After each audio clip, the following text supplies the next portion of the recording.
मेरी पसंदीदा कविताओं की काव्य पाठ श्रृंखला में आज आप सुनिए हिंदी कविता की सुपरिचित हस्ताक्षर गुंजन उपाध्याय पाठक की कुछ कविताएं। उनकी पहली कविता का शीर्षक है पिता दिवस मुबारक। जिन्होंने नहीं देखा पिता का चेहरा नहीं जानते कि उनकी उंगलियों की पोर, ललाट या कंधे मिलते हैं उनके पिता से, जिनके पास भटकता नहीं है बचपन। वो वयस्क पैदा होते हैं बुढ़ापे को ढोते हुए, जीवन का सफर तय करते हैं। भावनाओं से इतर रोटियां होती हैं संवेदनाएं उनकी, थोड़े रूखे भूखे और उच्चाट दोपहरी को वो वयस्क पैदा होते हैं। बुढ़ापे को ढोते हुए जीवन का सफर तय करते हैं। भावनाओं से इतर रोटियां होती हैं संवेदनाएं इनकी, थोड़े रूखे भूखे और उच्चाट दोपहरी को पसीने और आंसुओं को निगल लेते हैं खट्टी मीठी टॉफियों की तरह। उन सभी बच्चों को पिता दिवस मुबारक। पसीने और आंसू को निगल लेते हैं खट्टी मीठी टॉफियों की तरह। उन सभी बच्चों को पिता दिवस मुबारक। और अब गुंजन उपाध्याय पाठक की एक और कविता सुनिए। कविता का शीर्षक है अब शामें गुलाबी नहीं होती।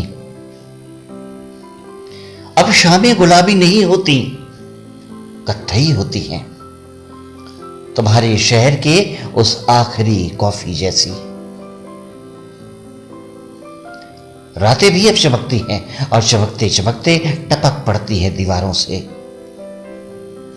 एक स्याह नम अमावस की तरह। मगर मेरी मनहूसियत जस की तस है। तुम्हारी हर कमी में जो एक कमी बनी रही,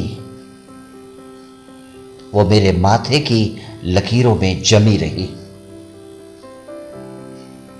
हां, अब अक्सर चोट लगने पर फूंक लिया करती हूं तुम्हारी तरफ से। प्रेम सदैव तितलियों के पंखों के हिस्से में आया।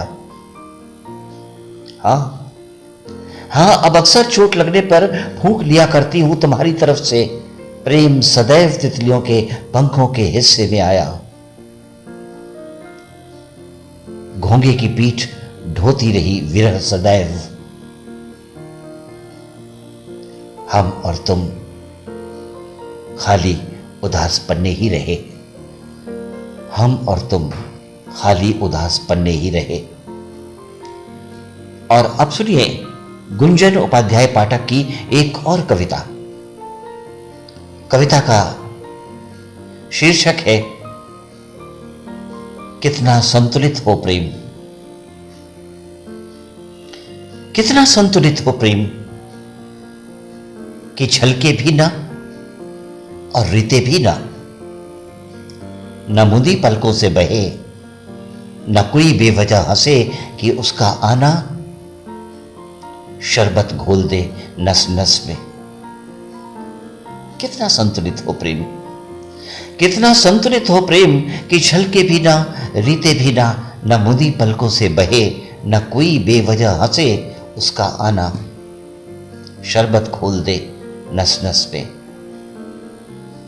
और जाने पर कोई टीस ना उठे।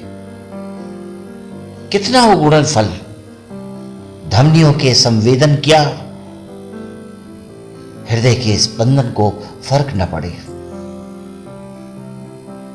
कितना हो गुणन फल, धमनियों के संवेदन का हृदय के स्पंदन को फर्क न पड़े। कितनी खूबसूरती से कृपया दूरी बनाए रखेगी, टांगी जाए तख्ती। वो सामने हो और गला भी न रुधे। कितना हो क्रमचय और संचय का फार्मूला कि जान सके अंतर उसकी शरारती अंदाज और सहजता का।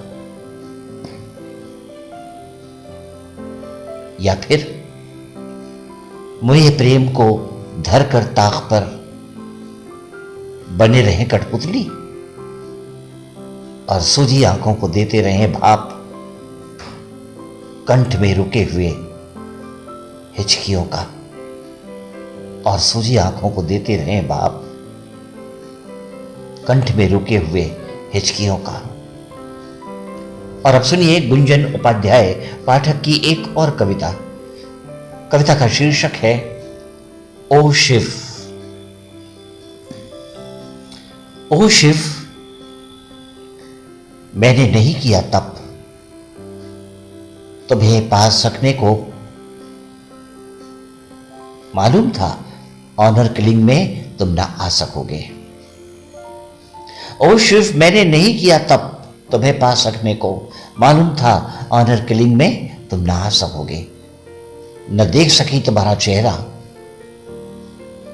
जिसके संग ब्याही गई थी, नहीं चाह सकी उसे। मालूम था ना आएगा जब कूद पड़ूंगी अग्नि में आहुति बनकर। तुम्हारी ही मनोदशा ओढ़े हुए, तुम्हारी ही मनोदशा ओढ़े हुए तुम ही सी मैं अपने दायरे में उलझी उलझी गटकती रही हूं हलाल।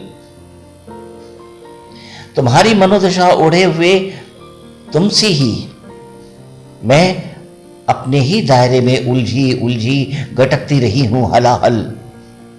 हालांकि व्योम में तुम्हारे विस्तार मेरे घावों पर अपने मूक शब्द व्योम से रखते रहे हैं मरहम।